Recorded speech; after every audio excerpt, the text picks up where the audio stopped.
We all trust search engines, right? They're our window to the world. But what if that window is kind of warped? What happens when the reflection it shows us isn't just wrong, but actively harmful? Well, that's exactly what we're going to dig into. And our guide for this whole thing is the incredible research of Dr. Safiya Umoja Noble from her book, Algorithms of Oppression. And for her, this whole journey started with something so simple, just a regular, everyday search. So put yourself in her shoes for a second. Imagine you're just trying to find some positive stuff online for your nieces, or maybe a stepdaughter. You type in a phrase that seems totally innocent. Black girls. What do you think would pop up? What would you hope would pop up? Now, take a guess at what Dr. Noble actually found. This. Yeah, in 2011, this is what the algorithm decided was the most relevant result for Black girls. Not inspiring stories, not role models, not educational resources, but straight up pornography. And this wasn't some weird results buried on page 10. Nope, this was right at the top. So you can imagine, seeing that result wasn't just like a technical error for Dr. Noble. It was this deeply personal, shocking moment. And it's what kicked off a years-long investigation into how search really works. In her own words, she called it a perfect storm of insult and injury. That one search revealed how these tools we rely on every single day could actually be feeding us some of the oldest, ugliest stereotypes about Black women and girls. Okay, so the big question is, how does something like this even happen, right? The usual excuse you hear is, oh, this search engine is just a mirror. It just shows what's popular. But, the truth is, it's a lot more complicated than that. It has way more to do with business than just what's popular. Most of us think of search as, a public library or something, just this neutral tool for finding info. But the reality? It's a business, a massive one. A search engine is first and foremost an advertising platform. Its number one goal is to make money. And that goal, that need for profit, shapes every single result you and I see. And here's something we have to remember. People build these things. Algorithms don't just spring out of nowhere. They're coded by human beings who have their own values, their own blind spots, their own unconscious biases. And as Dr. Noble points out, those biases get baked right into the code itself. So this is the really crucial part. That awful result for Black girls, it wasn't a one-off thing. It wasn't just a fluke. Once you start paying attention, you realize it's part of a much bigger, and honestly, a much more disturbing pattern. Take this, for example.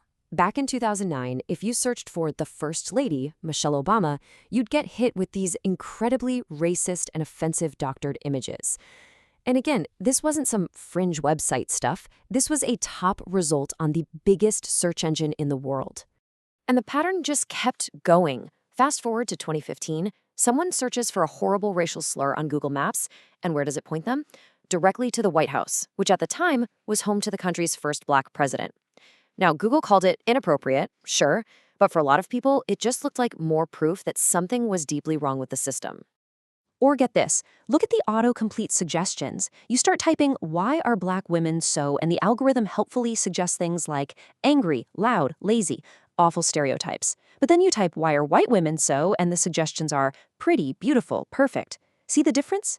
This isn't just mirroring what people search. It's actively steering us towards these really biased ideas. And this whole pattern, this phenomenon, it actually has a name. It's called algorithmic oppression. It's the idea that these automated systems, the ones we think are totally neutral, can actually make existing social inequalities even worse, and even create new ways to discriminate. And listen, this isn't just about getting offended by a search result. It's much bigger than that.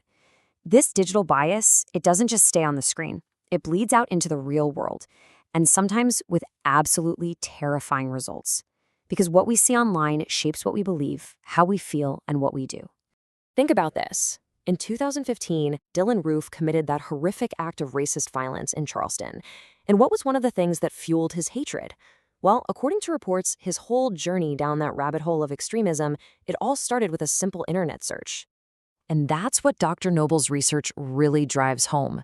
Roof's radicalization was reportedly fed by the exact kind of biased, hateful misinformation that these algorithms can push to the top. And that is the ultimate cost of algorithmic oppression, when what you see online helps fuel real-world violence. So after seeing all this, it's pretty clear we can't just think of search as a simple neutral tool anymore. It's not. It's an incredibly powerful force in our world, one that can literally shape how we see things, reinforce prejudice, and yeah, cause real tangible harm. So, okay, what's the verdict here? What are the big takeaways? First off, search is not a neutral mirror of society. It's a mirror that's warped by money. Second, algorithms are made by people, and they inherit all our human biases. Third, the need to make a profit often wins out over what's actually good for the public. Fourth, and this is a big one, what happens on our screens can have devastating consequences in the real world.